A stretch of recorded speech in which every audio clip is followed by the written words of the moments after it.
All right, welcome back everybody to Altcoin Daily. My name's Austin. Bitcoin holders, I'm sure you've seen this. Bitcoin's price is in an incredible free fall right now, falling over 35%. 35% in a matter of hours. Most of this was before traditional markets opened this morning. We fell from about 7,960 to we wicked as low as 5,560, over a 35% drop. For those of you asking why, because me personally, I came into Bitcoin for the potential incredible gains. Well, newsflash.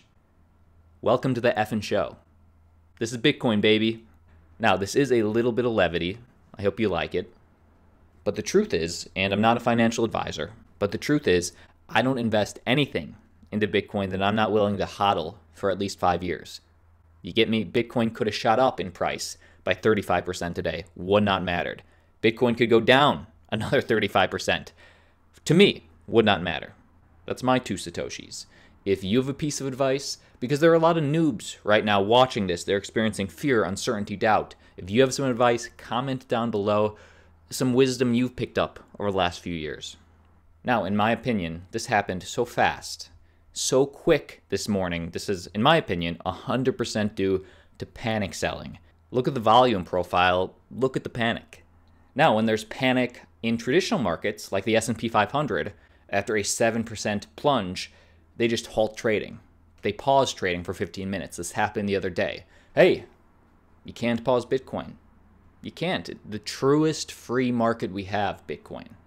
Now, traditional markets, as soon as they opened up this morning, they took a plunge as well. Gold took a massive plunge in price today as well, massive in gold terms. Now, it's going to be interesting because gold, usually the hedge against traditional markets, gold is usually one of the first to recover. It's going to be very interesting as this day closes, as we finish off this week, what the price action of Bitcoin does. Keep in mind, on this channel, we drop daily videos keeping you informed on the crypto space. You do not want to miss one of our daily videos. Now, with this global economic slowdown, we are getting some breaking news coming out of the European Central Bank, as well as the Federal Reserve. First piece of news, the New York Fed promises more cash. They will be injecting more cash into the economy. They're printing more money because these banks are experiencing a liquidity crisis. They don't have enough money. They need more money. The good news for Bitcoin holders, this will drive monetary stimulus, yes, which will force the adoption of sound money properties. First off, is the New York Fed, is that different from the main Fed, Federal Reserve? The New York Fed, the biggest among the Federal Reserve's 12 regional branches, said in a statement Wednesday afternoon it would increase an overnight lending program for Wall Street bond dealers for the second time this week. So if you're a Wall Street bond dealer, you get a little more fiat injection. The cap, well, let me take you to the exact quote. This was tweeted by the New York Fed the other day. Beginning Thursday, March 12th through Monday, April 13th, so for months, we'll offer at least $175 billion in daily overnight repos and at least $45 billion in 2-week term repos twice a week. And this is potentially just the start. We'll continue to adjust repos as needed to foster efficient and effective policy implementation consistent with the FOMC directive. I like this. I liked this perspective. Keep printing. Keep printing, guys, but you can't save the world from this debt monster you've created. I like it. Now, this move by the New York Fed, this led many to speculate, including analysts at JP Chase, speculate that this could lead to a European Central Bank move of slashing their benchmark interest rates. People were speculating the ECB would slash interest rates. But breaking news, this channel brought it to you first. The ECB, the European Central Bank, will keep their same interest rates, but also boost quantitative easing in a new loan program just announced.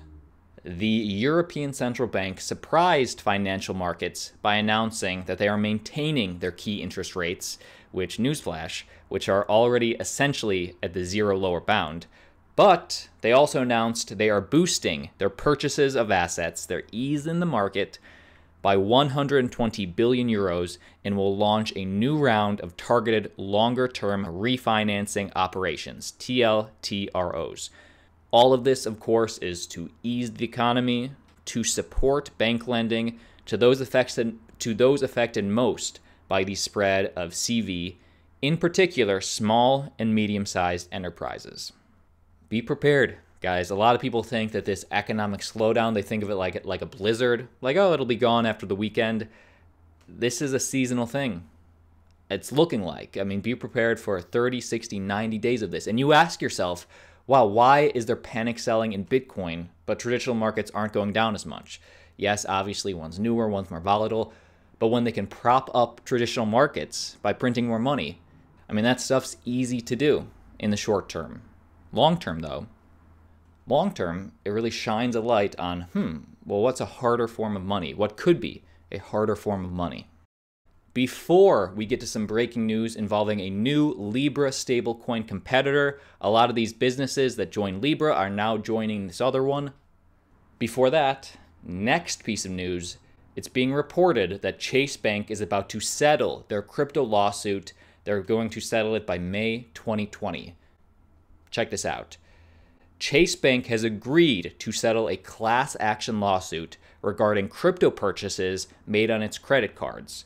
The details of the settlement were not disclosed, but the parties expected to present a finalized settlement agreement within 60 to 75 days.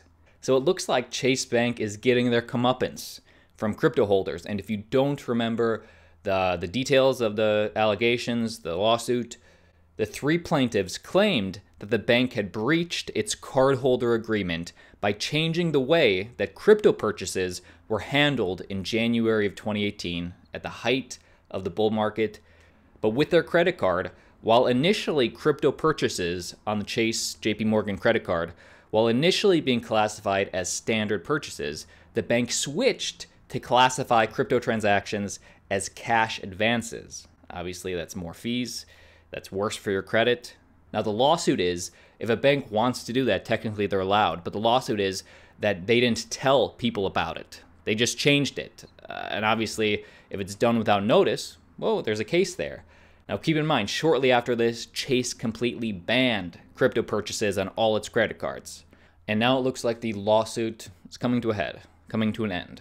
Details involving this lawsuit right here, link down in the description.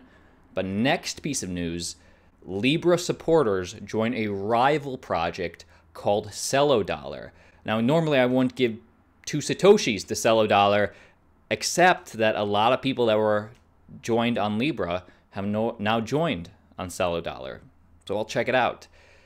Yesterday, the Celo Alliance for Prosperity, that's their name, announced more than 50 founding members, which include Libra backers like Coinbase Ventures, Andreessen Horowitz, Anchorage, and Mercy Corps, among others. Besides Libra backers, Celo is also supported by 16Z, Polychain Capital, Blockchain.com, that's a big one, and MoonPay. And this project, very similar to Libra, the project aims to create a global payments infrastructure, deliver humanitarian aid, and enable microlending through a blockchain-powered cryptocurrency called Celo, which will go live next month. This is happening. Unlike Libra, this is happening next month. Now, let's be honest. Before we hype this up, the potential of this up too much, this will not be the same as Facebook's Libra. The big draw for Facebook's Libra is everybody in the world, even if you didn't necessarily have a bank account, a lot of times you had a Facebook account. For that, with Facebook's Libra, it provided instant on-ramps, off-ramps, instant distribution, instant liquidity. Celo, although it does have some great backers, it's not Facebook. It's not Facebook. And it's not trying to be Facebook. It's different.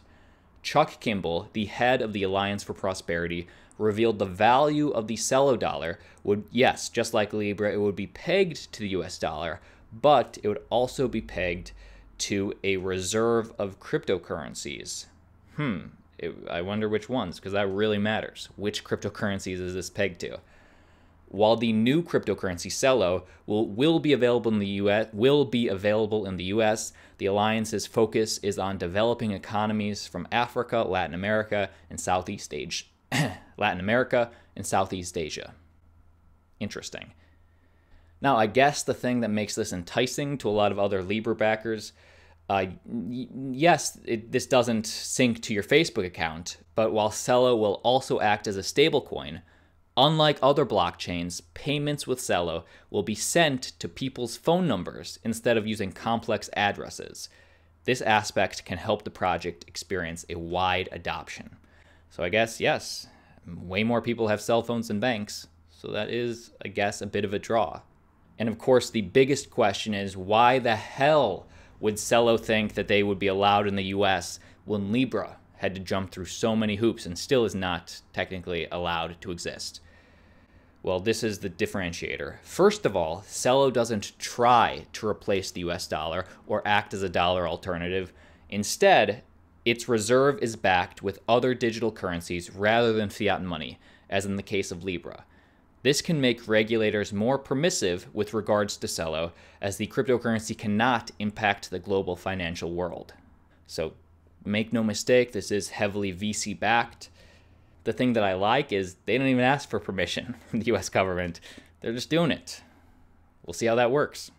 All right, that's the video for today. My name's Austin. Like always, I'll see you tomorrow.